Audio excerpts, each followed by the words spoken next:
దేవుని నామానికి స్తోత్రాలు.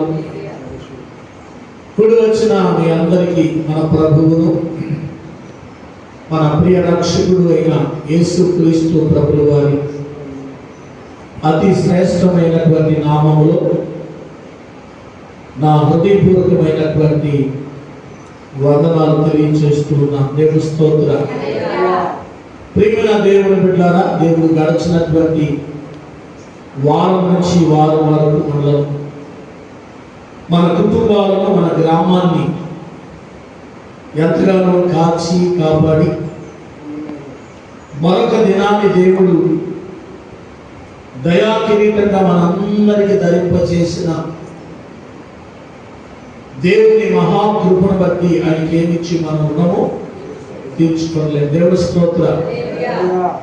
గడిచినటువంటి వారము ఒక చక్కని వాక్యాన్ని మీ మధ్యలో నేను పంచుకోవడం జరిగింది. దేవుడి స్తోత్రం. 7 స్త్రీలు ఒక పురుషుని దగ్గరికి వచ్చి అంటున్న మాట, మేము మా అన్నమే తింటాము, మా వస్త్రములే కట్టుకుంటాం, మీ పేరు మాత్రము మాకు పెట్టి మా నిందను తీసివేయమని. ప్రియమైనటువంటి దేవుని బిడ్డలారా, 7 అంటే సంపూర్ణ సంఖ్య. ప్రపంచంలో ఉన్న సంఘములన్నిటిని గురించి సంపూర్ణమైనటువంటి సంఘం దేవుని దృష్టిలో ఒకే ఒక సంఘం అని. స్త్రీ అంటే సంఘం అని. ప్రియమైనటువంటి దేవుని బిడ్డలారా, ఆ సంఘములకు శిరస్సు యేసుక్రీస్తు ప్రభుల వారని చెప్పడం జరిగింది. దేవుని స్తోత్రం. ఆ ఒకడైనటువంటి పురుషుడు ఎవరు అంటే, ప్రియమైన దేవుని బిడ్డలారా, మనమందరం చదివాం ప్రసంగి గ్రంథము 7వ అధ్యాయం 28వ వచనములో, అదేదనగా 1000 మంది పురుషులలో నేను ఒకరిని చూచితిని కానీ అంతమంది స్త్రీలలో ఒకరిని చూడలేదు. దేవుని స్తోత్రం. ప్రియమైనటువంటి దేవుని బిడ్డలారా, 1000 మంది పురుషుల్లో నేను ఒకరిని చూచితిని కానీ అంతమంది స్త్రీలలో నేను ఒకరిని కూడా చూడలేదంట. ఈ 1000 మంది పురుషుల్లో ఒకడైనటువంటి ఆ వ్యక్తి ఎవరు అంటే యేసుక్రీస్తు ప్రభుల వారని చెప్పారు. ఎవరు చెప్పండి? ఎందుకని? యేసుక్రీస్తు ప్రభుల వారు ఎలాంటి వాడు అంటే, ప్రియమైనటువంటి దేవుడు శోభామితి అంటుంది, నా ప్రియుడు ధవళవర్ణుడు రత్నవర్ణుడు 10,000 మంది పురుషులలో నేను అతనిని. దేవుని స్తోత్రం చెప్పండి. 10,000 మంది పురుషులు కావచ్చు, 1,00,000 మంది పురుషులు కావచ్చు, 1,00,00,000 మంది పురుషులు కావచ్చు. ప్రపంచంలో ఉన్న పురుషులందరిలో కంటే చెప్పండి ఘనుడైనటువంటి వాడు ఒకడే. ఆయన ఎవరు చెప్పండి? యేసుక్రీస్తు ప్రభుల వారు. ఎందుకు అంటే, ప్రియమైనటువంటి దేవుని బిడ్డలారా, ఆయనలో ఏం లేదు చెప్పండి? పాపము లేదు. ఏం చెప్పాలి? పాపము లేదు. పాపము లేనటువంటి వాడు ఎవడి? మన ప్రభు అయిన యేసుక్రీస్తు. అంతేకాదు, ఆ యేసుక్రీస్తు ప్రభుల వారు 2025 సంవత్సరాల క్రితం ఎవడి? ఆయన పరలోకాన్ని విడిచిపెట్టి ఈ భూమి మీదకి మానవ రూపము దాల్చుకొని భూమి మీదకి దిగి వచ్చాడు. దిగి వచ్చినటువంటి యేసుక్రీస్తు ప్రభుల వారు ప్రియమైనటువంటి దేవుడు సర్వమానవాళి పాపం కోసం కలువరి శిలువలో తన రక్తాన్ని చిందించాడు, తన ప్రాణాన్ని అర్పించినట్లుగా మనం చూస్తాం. కనుక ఆయన గురించి ఒక గొప్ప సాక్ష్యం ఏంటంటే మొదటి యోహాను పత్రిక 5వ అధ్యాయము 6వ వచనములో ఒక చక్కని మాటను మనం చూస్తాం. నేల ద్వారాను రక్తము ద్వారాను వచ్చిన వాడు ఈయనే, యేసుక్రీస్తే. నేలతో మాత్రమే కాక నేలతోను రక్తముతోను వచ్చెను. ఆత్మ సత్యము కనుక సాక్ష్యమిచ్చువాడు. దేవుడి స్తోత్రం చెప్పండి. ఆయన గురించి ఎవరు సాక్ష్యం ఇస్తూ ఉన్నారు అంటే, ఎవరు సాక్ష్యం ఇచ్చేది? ఎవరు? ఆత్మ. ఎవరు? ఆత్మ. ఆత్మ సాక్ష్యం ఇస్తుంది. ఏమని సాక్ష్యం ఇస్తుంది అంటే, ఆయన లోకంలోనికి ఎలా వచ్చాడు అంట? ఎలా వచ్చాడు? నేల ద్వారాను రక్తము ద్వారాను వచ్చినటువంటి వాడు ఈయనే, అనగా యేసుక్రీస్తే. దేవుని స్తోత్రం చెప్పండి. ప్రియమైనటువంటి దేవుని బిడ్డలారా, యేసుక్రీస్తు ప్రభువు వారిని సిలువ వేసి ఆయన సిలువలో వేలాడుతూ ఉండగా ఆయన చనిపోయేదా లేదని చూడడానికి సైనికుని పంపించారు. పంపించినప్పుడు సైనికుడు ఏం చేశాడు అంటే, ఆయన సిలువలో వేలాడుతూ ఉండగా ఆయన చనిపోయాడా లేదా అని చూడటానికి ఏం చేశాడంటే, వాడు బల్లెముతో ఆయనను పొడిచాడు. అర్థమైందా? దేంతో పొడిచాడు? బల్లెముతో. సిలువలో వేలాడుతున్న యేసుక్రీస్తు ప్రభువు వారిని బల్లెముతో పొడవగా ఏం జరిగిందంట? అమ్మా గట్టిగా చెప్పండి. నీళ్లును రక్తము కారిపోయి, చివరి రక్తం బొట్టు కూడా ఏమైపోయింది? కారిపోయింది. యేసుక్రీస్తు ప్రభువు వారు చివరి రక్తం బొట్టు వరకు కూడా ఆయన ఏం చేశాడు చెప్పండి? కార్చాడు. అందుకే ఎవరు సాక్ష్యం ఇస్తున్నారంటే, బైబిల్లో చెప్తుంది ఆత్మ సాక్షిని. దేవుడి స్తోత్రం చెప్పడం. ఆత్మ సత్యము కనుక సాక్ష్యం ఇచ్చేవాడు ఆత్మయే. సాక్ష్యం ఇచ్చేటువంటి వాడు ఆత్మయే. ప్రియమైనటువంటి దేవుని బిడ్డలారా, యేసుక్రీస్తు ప్రభువు వారు మానవుల పాపము కోసం కల్వరి శిలువలో తన ప్రాణాన్ని పెట్టి రక్తము చిందించి ప్రాణము పెట్టాడని చెప్పేటువంటి ఆ విధానమును ఎదిగినటువంటి నీవు నేను కూడా మనం ఏమై ఉండాలి? దేవునికి సాక్షులమై ఉండాలి. దేవుని స్తోత్రం చెప్పండి.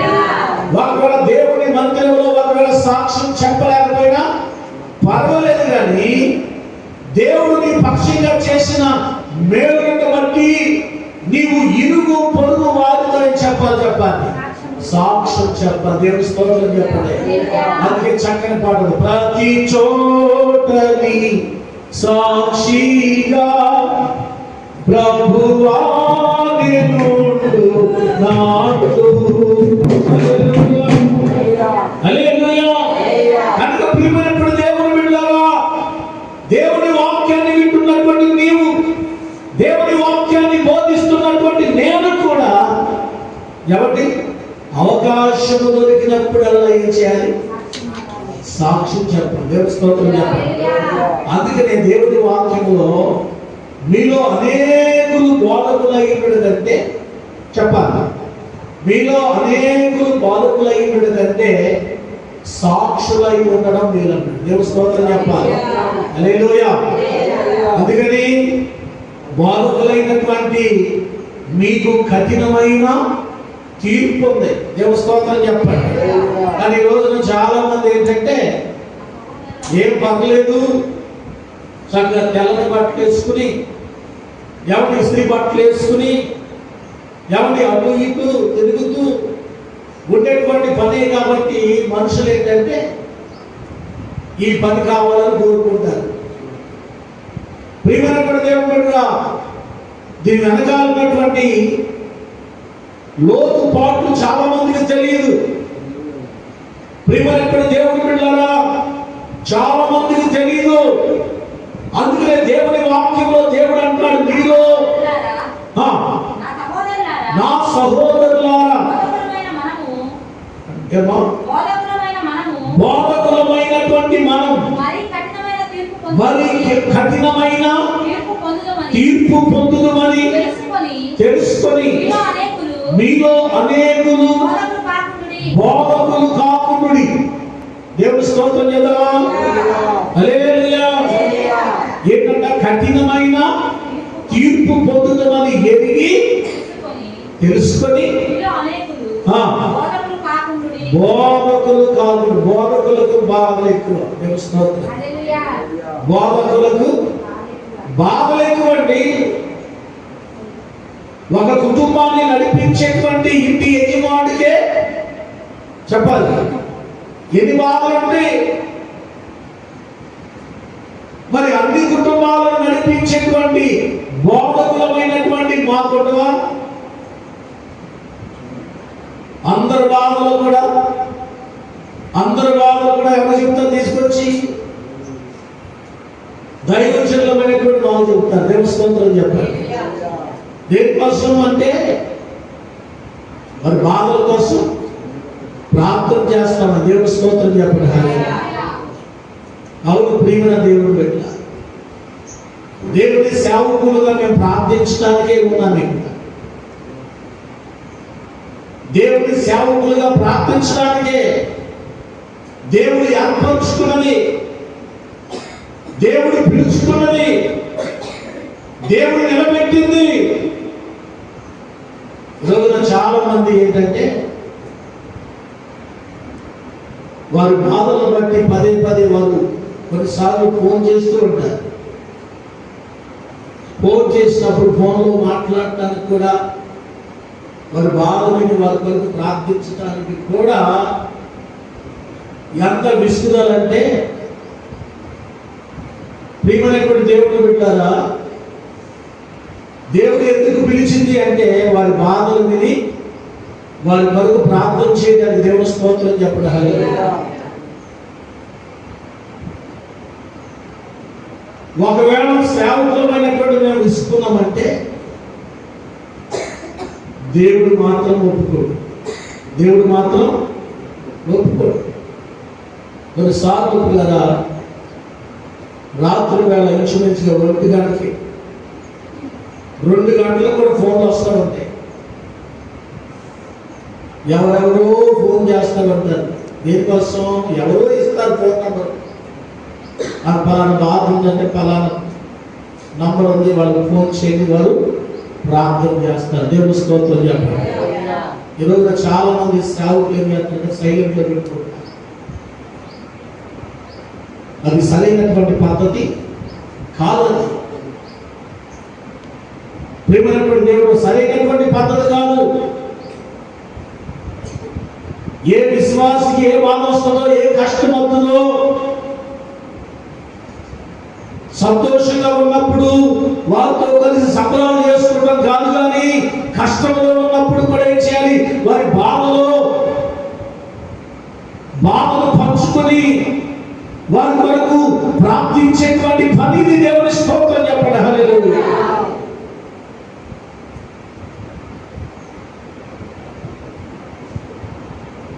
ఎన్నిక లేని, యోగ్యత లేనటువంటి దేవుడు మమ్మల్ని ఏర్పరుచుకున్నాడు పరిచయం కోసం. దేవుని స్తోత్రం చెప్పండి. కానీ ఈ పాఠకాంశంలో ప్రియమైనటువంటి దేవుని బిడ్డలారా,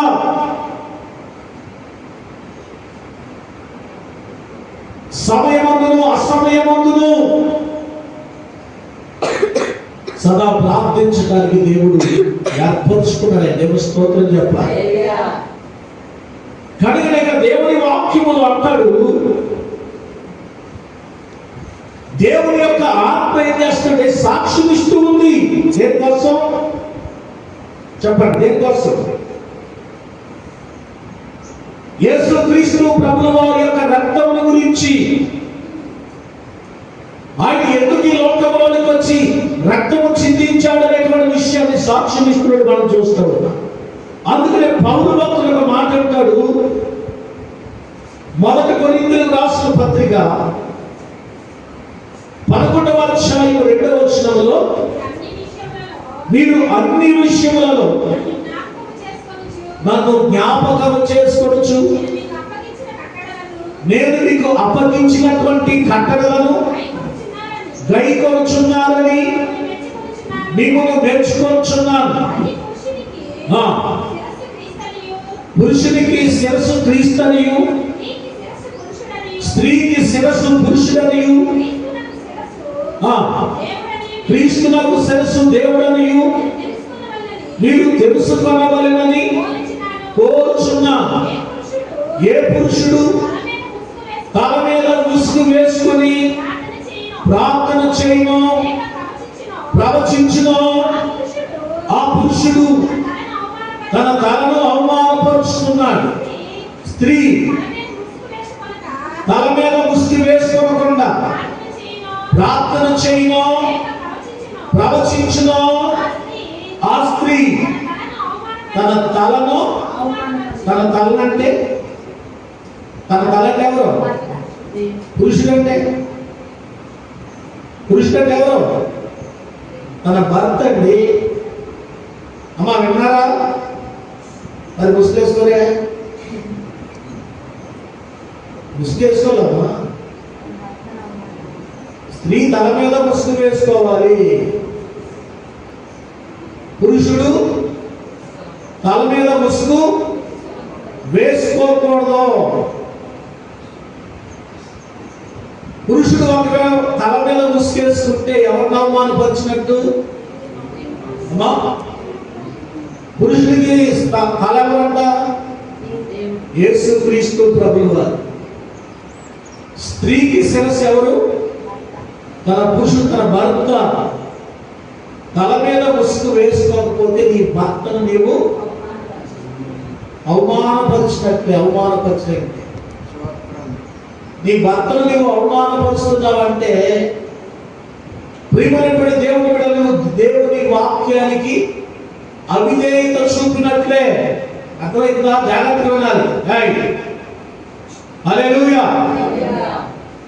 అందుకని ఇక్కడ అంటాడు, పౌలు భక్తుడు అంటాడు, నేను భయపడుతున్నాను. దేనికోసం?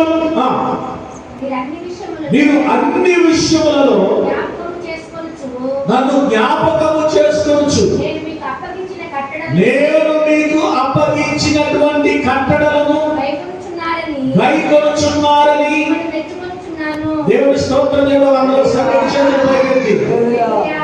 చెప్పండి గట్టిగా, హల్లెలూయా హల్లెలూయా. దేవుని బిడ్డలమైనటువంటి మనం ఏం కలిగి ఉండాలంట? అన్ని విషయములలో, అన్ని విషయములు అన్నాడు, కొన్ని విషయాలు అన్నాడు. మరి అన్ని విషయాలను మనం పాటిస్తున్నామా? ఏంటి ఆ విషయాలు పాటించవలసింది ఏం చెప్పండి? దేవుని కట్టడలను, దేవుని విధులను మనము గైకొనేటువంటి వారుగా ఉండాలి. దేవుని యొక్క ఆజ్ఞలను గైకొనకపోతే ఎంత మాత్రము దేవుని ఆశీర్వాదములను మనము పొందుకోలేము. అందుకే పౌలు భక్తుడు అన్నాడు, నేను భయపడుతున్నాను. దేనికోసం? ఎవరి దేవుడు సంఘాన్ని ప్రేమించి దాని కొరకు తన ప్రాణాన్ని పెడితే పెట్టినటువంటి దేవుని సంఘంలో ఉన్నటువంటి మీరు, ఆయన నామానికి మహిమకరంగా బ్రతకవలసినటువంటి మీరు, ఆ రీతిగా మీరు బ్రతకలేకపోతా ఉంటారేమో. భయపడుతున్నానంటాడు మరుస్తాడు. ఇక్కడ ఏమన్నాడు? సంఘమును మెచ్చుకున్నాడంట. దేవుని స్తోత్రం చెప్పండి. ప్రియమైనటువంటి దేవుడు సంఘాన్ని మెచ్చుకోవాలి. దేవుడు మెచ్చుకోవాలంటే మనం ఏం కలిగి ఉండాలి?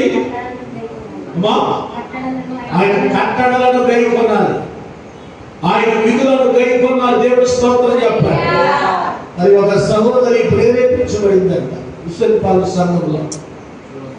ఏంటి ప్రేరేపణ అంటే దేవుని మందిరంలో 10 ఆజ్ఞలు ఏమండి అవి గోడ మీద రాయించాలి. దేవుని స్తోత్రం చెప్పండి. ఎక్కడ? గోడ మీద. మంచిదే. ఏ సందర్భంలో ఏ వాక్యము ఏ హృదయంలోనికి వెళుతుందో వెళ్ళి కార్యసిద్ధిని కలగ చేస్తారు. దేవుడి స్తోత్రం చెప్పండి. నేనేమంటానంటే గోడ మీద ఉండటం మంచిదే, కానీ అంతకంటే ప్రాముఖ్యంగా మన హృదయం అనేటువంటి గోడ మీద దేవుడి స్తోత్రం చెప్పండి కంటూ పాటగా రావాలి 10 ఆజ్ఞలు ప్రతి ఒక్కరికి. ఎవరి 10 ఆజ్ఞలు ప్రతి విశ్వాసికి చదువు వచ్చినా రాకపోయినా ఒకటికి 10 సార్లు ఎవరిని చదవగలిగినటువంటి వారితో చదివించుకొని వాటిని ఏం చేయాలి చెప్పండి? మన హృదయం అనేటువంటి గోడ మీద దేవుడికి స్తోత్రం చెప్పండి. మన హృదయం అనేటువంటి గోడ మీద అర్థమవుతుందండి, అవి ముద్ర వేయబడాలి. దేవుని స్తోత్రం చెప్పండి. అప్పుడు మన జీవితంలో ప్రియమైనటువంటి దేవుడు దేని కోసం అంటే ఆ 10 ఆజ్ఞలు దేవుని యొక్క సన్నిధి నుంచి, దేవుని దగ్గర నుంచి ఎంత మాత్రం కుడికి కానీ ఎడమకు కానీ తొలగిపోకుండా ఉండడానికి దేవుడి స్తోత్రం చెప్పాలి. హల్లెలూయా. కుడికి కానీ ఎడమ కానీ ఎంత మాత్రము తొలగిపోకుండా దేవుని వాక్యానికి అవిధేయులు కాకుండా ఉండాలని. ఎందుకంటే ఈ కడవరి దినములలో నుండి దేవుని బిడ్డలను అవిధేయులుగా చేయాలని ప్రయత్నం చేస్తున్నాడు. చూడొకసారి ఎఫెసీయులకు రాసిన పత్రిక 2వ అధ్యాయము 2వ వచనం 2:2లో మీరు వాటిని చేయించు వాయుమండల సంబంధమైన అధిపతిని అనగా అవిధేయులైనటువంటి వారిని ప్రేరేపించు శక్తికి అధిపతిని అనుసరించి ప్రపంచ ధర్మము చొప్పున దేవుడి స్తోత్రం చెప్పండి. ఏ ధర్మము? వినాలి. ప్రపంచ ధర్మం. ప్రపంచ ధర్మము గొప్పదా లేక దేవుని ధర్మము గొప్పదా? కాబట్టి మీకు సమాధానం చెప్పండి. అయ్యారు తల గుర్తించేది 2 అయింది. 2 కదా అయింది. అంతేనా? 2 ప్రైజ్లో హెచ్చులో గోడ మీద ఉన్న గడియారం టైం 2 అయింది. మరి మీ సెల్ ఫోన్లో దేవుడి స్తోత్రం 1 గంట అవ్వాలి. మీరు త్వరగా ముగించేసి డైగారు వెళ్ళిపోదాం అన్నట్లుగా మీకు సమాధానం చెప్పకపోతే సప్లై కావాలంటే ఏం కావాలి? దేవుడు చెప్పండి. సప్లై కావాలంటే రిప్లై కావాలి. అప్పుడే మీకు సప్లై. దేవుడి స్తోత్రం. హల్లెలూయా. కానీ ఇక్కడ చదవబడిన మాటలో వేటి చేయొచ్చు చెప్పాలి. దేవుని ఆజ్ఞలను కట్టడలను అనుసరించి నడుచుకుంటూ ఇక్కడ అన్నాడు వాయుమండల సంబంధమైన ఏంటంట అధిపతిని అనగా అవిధేయులైనటువంటి వారిని శక్తికి అధిపతిని అనుసరించి ప్రపంచ ధర్మము చొప్పున ఎప్పుడు నడుచుకున్నారు? మునుపంటే లోకములో ఉన్నప్పుడు యేసుక్రీస్తు ప్రభువు వారిని అంగీకరించక మునుపు మీరు నడుచుకున్న ప్రపంచ ధర్మం. అయితే ఇప్పుడు ఏ ధర్మాన్ని మీరు అనుసరించాలి? దేవుని ధర్మమును అనుసరించి నడవాలి. దేవుని ధర్మమును అనుసరించి నడవకుండా ఏం చేస్తున్నాడంట? వాయుమండలపు అధిపతి ఎవరు? ఎవరైనా ఎవరైనా శుద్ధమై కదా? ఎవరైనా ఏంటమ్మా అర్థం కావట్లేదు మీకు? వాయుమండలపు అధిపతి ఎవరు?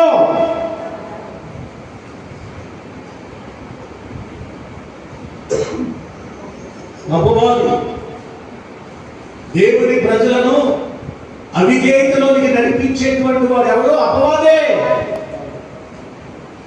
యోనా పత్రిక 1 9వ వచనం. అయితే ప్రధాన దూత అయిన మిఖాయేలు అపవాదితో వాదించుచు మోషే యొక్క శరీరమును గూర్చి తర్కించినప్పుడు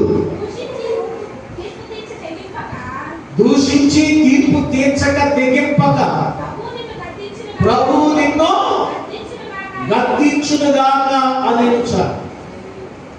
ప్రియమైనటువంటి దేవుని బిడ్డలారా గమనించాలి. ఇక్కడ మోషే చనిపోయిన తర్వాత మోషే యొక్క శరీరమును గురించి ప్రియమైనటువంటి దేవుని బిడ్డలారా అపవాది ఏం చేశారని చెప్పండి? వాదించుచు. వాదించింది ఎవరు? మిఖాయేలు. అసలు మిఖాయేలు ఎవరు? మనలో ఎవరు లేదుగా మిఖాయేలు అనే పేరు. దేవుని దూతలలో దేవుని స్తోత్రం చెప్పాలి. చాలాసార్లు చెప్పాను. దేవుని దూతలో గాబ్రియేలు వర్తమాన దూత, లూసిఫర్. చెప్పండి చెప్పండి అమ్మా, లూసిఫర్ అని చెప్పాలి. దేవుని సింహాసనంలో కూర్చున్నప్పుడు ఇన్స్ట్రుమెంట్స్ తో ఆయనను సంతోష పెట్టేటువంటి పని. దేవుడిని సంతోషపెడుతూ దేవుడి సింహాసనం మీద లేనప్పుడు దేవుడి సింహాసనం మీద కూర్చోవాలని చూసింది. అప్పుడు దేవుడు ఏం చేశాడు? ఆ పరలోకం నుంచి ఏం చేశాడు? దేవుడు తోసివేసినప్పుడు ఆ లూసిఫర్ ఏం చేశాడంటే, ఎక్కడ దృష్టి వేశాడంటే వాయుమండలంలో అన్నాడు. ఏం చెప్పండి? వారి సమూహమేమో ఈ భూమి మీదకి వచ్చి ఈ భూమి మీద మనుషులను పాడు చేస్తుంది. కనుక ప్రియ దేవుడు బిడ్డలారా, మోషే శరీరాన్ని ఎవరిని ఎక్కడ తీసుకుని వెళ్ళాలనుకుందట చెప్పాలి? నరకానికి తీసుకుని పోవాలని చూశాడు. ఎందుకని? మోషేలో ఒక చిన్న అవిధేయత గమనించాలి. దేవుడు వాగ్దానం చేసిన దేశంలోనికి వెళ్ళలేకపోయాడు మోషే. వెళ్ళలేకపోవడానికి కారణం ఏంటంటే దేవుని మాట, చిన్న మాటలు ఏం చేశాడు? మీరే ప్రియమైన దేవుని బిడ్డలారా, మాట్లాడమంటే ఏం చేశాడు? కొట్టాడు. కారణం చేత. అంతేకాదు ప్రియమైన దేవుని బిడ్డలారా, మోషే ఒక హెబ్రీయుని ఏం చేశాడు? చంపేశాడు. ఎన్నో అవిధేయతలు ఉన్నాయి. సహజంగా మనిషి యొక్క మనస్తత్వం ఏంటంటే గురువింద యొక్క గింజ యొక్క దాని నలుపు దానికి తెలియదండి. ఈ రోజున మానవిక జీవితాలు కూడా అంతే. నా లోపాలు నాకు తెలియకపోవచ్చు. నాలో ఎన్నో లోపాలు ఉంటాయి. ఎవరు అందరికీ ఇష్టంగా ఉండకపోవచ్చు. ప్రియమైనటువంటి దేవుడు మీరు గమనించాలి.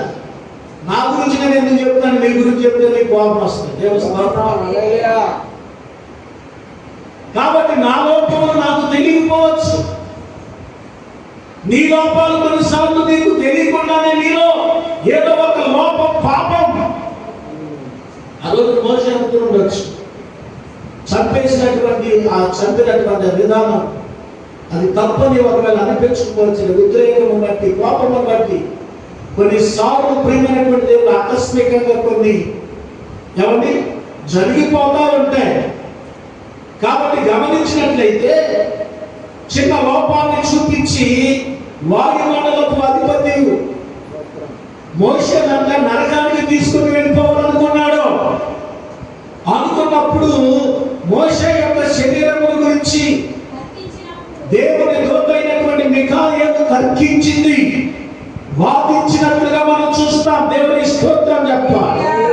ఈ రోజున ప్రియమైనటువంటి దేవుని బిడ్డలారా, దేవుని బిడ్డలమైన మన జీవితంలో కూడా ఒకవేళ ఏదైనా చిన్న అవిధేయత కలిగి ఉంటే ఆ అవిధేయతను ఆసరాగా చూసి వాయుమండలపు అధిపతి సైతాను మనల్ని ఏదో ఒక రీతిగా దేవునికి దూరం చేయాలని వాడు ప్రయత్నం చేస్తాడు.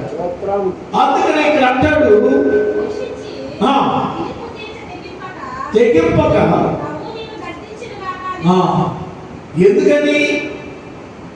ఎందుకని ప్రభు నిన్ను గద్దించును కాక.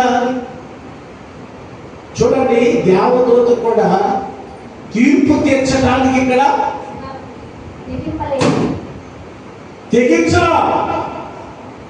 ఈ రోజున సునాయాసంగా ఎంతవాడి గురించి మనం తీర్పు ఇచ్చేస్తాం. వాడు మంచోడు కాదు, వీడు మంచోడు కాదు, ఇవి మంచిది కాదు, అది మంచిది కాదని తీర్పులు ఇస్తాం. తీర్పు తీర్చే పని నీది నాది కాదు. తీర్పు తీర్చే పని ఎవరిదే? దేవుని. దేవుడి యొక్క దూతే ఇక్కడ తీర్పు తీర్చడానికి తెగించాల. దేవుడి స్తోత్రం చెప్పండి. తెగిస్తే ఏం జరుగుతుంది చెప్పండి. తెగిస్తే దేవునికి అవిధేయత. దేవుని దూత కూడా తెగించలే. కనుకనే ప్రియమైనటువంటి దేవుని బిడ్డలారా, లోకములో ఉన్నంత కాలం మనము దేవుడు మన ఎడల చూపినటువంటి ప్రేమను ఇరుగు పొరుగు వారి మధ్యలో చూపిస్తూ మన విశ్వాస యాత్రను ముందుకు కొనసాగించుకుని వెళ్ళిపోవడం తెలుస్తుంది. తీర్పు తీర్చేటువంటి వాడు దేవుడు. ఆయన సింహాసనం ఎదుట మనము నిలబడబడుతూ ఉన్న దేవుని స్తోత్రం. అందుకనే చెప్పాడు కదా, ఎఫెసీయులకు రాసిన పత్రిక 5వ అధ్యాయం 27వ వచనంలో, క్రీస్తు సంఘమును ప్రేమించి. మళ్ళీ మొదట 27వ వచనం సంఘమును ప్రేమించి అది కలంకమైనను ముడతైనను అట్టిది మరి ఏదైనను లేక పరిశుద్ధమైనది గాను నిర్దోషమైనది గాను మహిమ కలిగినటువంటి సంఘము గాను ఆయన తన ఎదుట దాన్ని నిలబెట్టుకునవలెనని వాక్యముతో ఉదక స్నానము చేత దాన్ని పవిత్రపరిచి పరిశుద్ధపరచుటకై దాని కొరకు తనను తాను అప్పగించుకున్న దేవుని స్తోత్రం చెప్పాలి. ఎక్కడ నిలబెట్టబోతానికి? ఆయన ఎదుట నిలవబెట్టవలెనని. ఎవరి ఎదుట? యేసు క్రీస్తు ప్రభువు వారి ఎదుట నిలవబెట్టవలెనని దేవుని స్తోత్రం చెప్పాలి. దానికోసం, సంఘము కోసము తనను తాను ఏం చేశాడు? అప్పగించుకున్నాడు. దేవుని స్తోత్రం చెప్పండి. కనుక ప్రియమైనటువంటి దేవుని బిడ్డలారా, ఆ పరమ పవిత్రమైనటువంటి రక్తమును మన ప్రభు అయినటువంటి యేసు క్రీస్తు సర్వ మానవాళి పాప పరిహారార్థము ఆయన కలువరిశిలో తన రక్తాన్ని ఆయన చిందించినప్పుడు ఆ రక్తము శిలువలో వేలాడుతున్న యేసు క్రీస్తు ప్రభు వారి శరీరములో నుంచి ఆ బలితో పొడిచినప్పుడు ఏం జరిగింది? నీలో రక్తం నేల మీద పడ్డది. నేల మీద పడటమే కాదు, సైనికుని యొక్క కంటి మీద పడిందండి. అర్థమవుతుందా? వారి కన్ను గుడ్డి కన్ను. ఈ కన్ను గుడ్డి కన్ను. ఆ గుడ్డి కన్ను ఏమైపోయింది చెప్పండి? తెరవబడిపోయిందండి. యేసు రక్తము ఆ గుడ్డివాని కన్ను పడినప్పుడు ఆ కన్ను తెరబడిపోయింది, చూపు పొందుకున్నాడు. దేవుడు స్తోత్రం. యేసు క్రీస్తు ప్రభువు వారు ఎంత ప్రేమ కలిగిన దేవుడు అంటే, ఆయనను చంపడానికి కూతుకున్నటువంటి సైనికుని కంటిని కూడా చూపునిచ్చినటువంటి ప్రేమ. దేవుడి స్తోత్రం. శత్రువుకు కూడా, ప్రియమైనటువంటి దేవుడు బిడ్డరా, శత్రువుకు కూడా ఏం చేశాడు? ఆయన చూపునిచ్చినటువంటి ప్రేమ దేవునికి స్తోత్రం చెప్పండి. అదిగా ప్రియమైనటువంటి దేవుని బిడ్డ, దేవుని వాక్యాన్ని నీ జీవితంలో ఒకవేళ మనుషులు నిన్ను ప్రేమించకపోవచ్చు, ఒకవేళ నిన్ను మనుషులు పట్టించుకోకపోవచ్చు, మనుషులు ఒకవేళ నిన్ను ఆదరించకపోవచ్చు, ప్రియమైనటువంటి దేవుని బిడ్డ నీ వాడకంలో ఉన్నటువంటి వారు నిన్ను ఒకవేళ ఆదరించకపోవచ్చు, నిన్ను ఆదరించేటువంటి దేవుడు, నిన్ను ప్రేమిస్తున్నటువంటి నీ దేవుడు, నీ కొరకు ప్రాణం పెట్టినటువంటి నీ దేవుడు నీ పక్షంగా ఉన్నాడని నువ్వు మర్చిపోవద్దు. ఈ మధ్య కాల సమయంలో నిన్ను ప్రేమిస్తున్నటువంటి ఆ ప్రభు కొరకు నువ్వే చేయాలి, నిలబడాలి. దేవుని స్తోత్రం చెప్పాలి. ఆ ప్రభు కొరకు నువ్వేం చేయాలి అంటే, రాత్రి కాల సమయంలో ఒక వాక్యాన్ని మనం విన్నాం.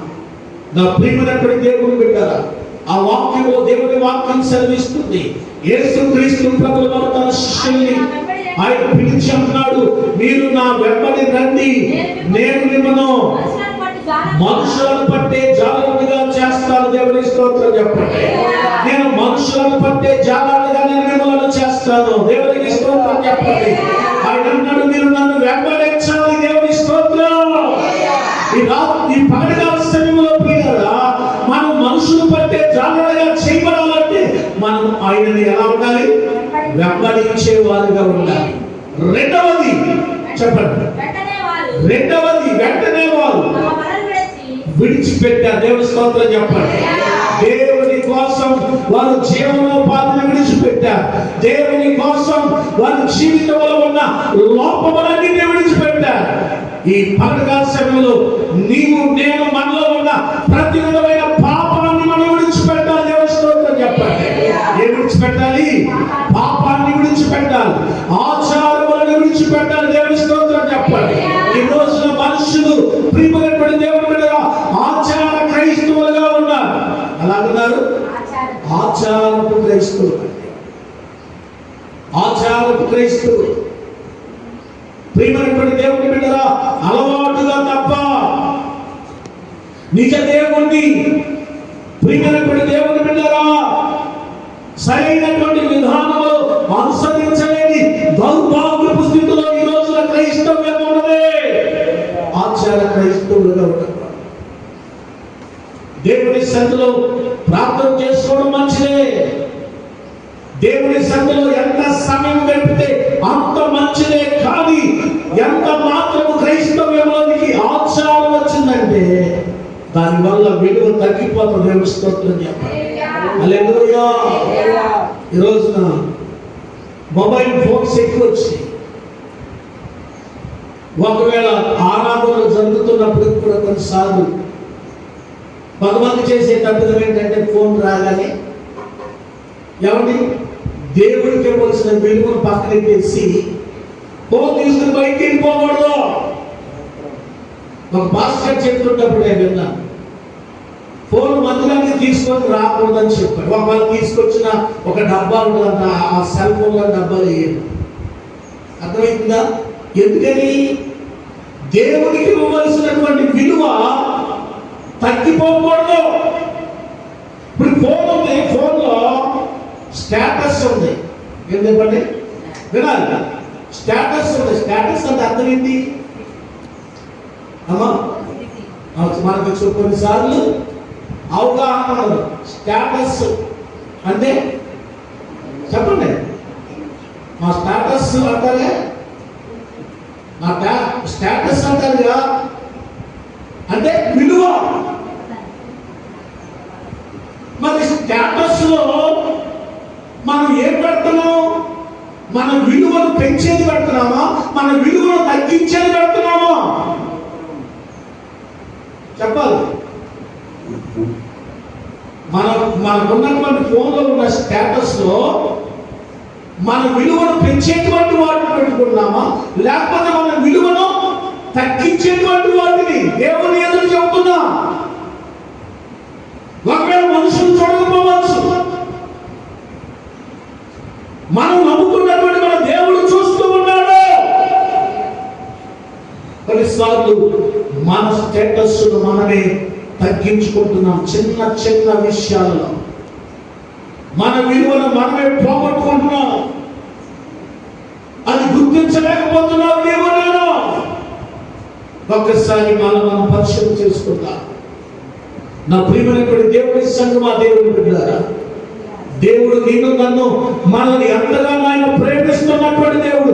ప్రేమించాడు కనుక మన కోసం ప్రాణం పెట్టాడు. ప్రాణం పెట్టిన దేవుడికి మనం విలువనిద్దాం, గౌరవాన్నిద్దాం. ఆ దేవుడి కొరకు మనలో ఉన్న లోపములను ఏం చేయాలి? విడిచిపెడతాం. దేవుడి స్తోత్రం చెప్పండి. విడిచిపెడదాం. ఇంకో మాట చెప్పాను. ఏంటా మాట అంటే, సమస్తమును విడిచిపెట్టి ఆయనను వెంబడించిన. దేవుడి స్తోత్రం చెప్పండి. సమస్తాన్ని ఏం చేశారంటే వాళ్ళు విడిచిపెట్టారు. విడిచిపెట్టి ఆయనను వెంబడించారు. మనము కూడా మన జీవితంలో మన దేవుని వెంబడించేటువంటి వారుగా ఉందాం. మన దేవుని అనుసరించేటువంటి వారుగా ఉందాం. అప్పుడే మన జీవితాలు ధన్యకరంగా మార్చబడతాయి. అట్టి కృప దేవుడు తన బిడ్డలమైన మనందరికీ దయచేయను.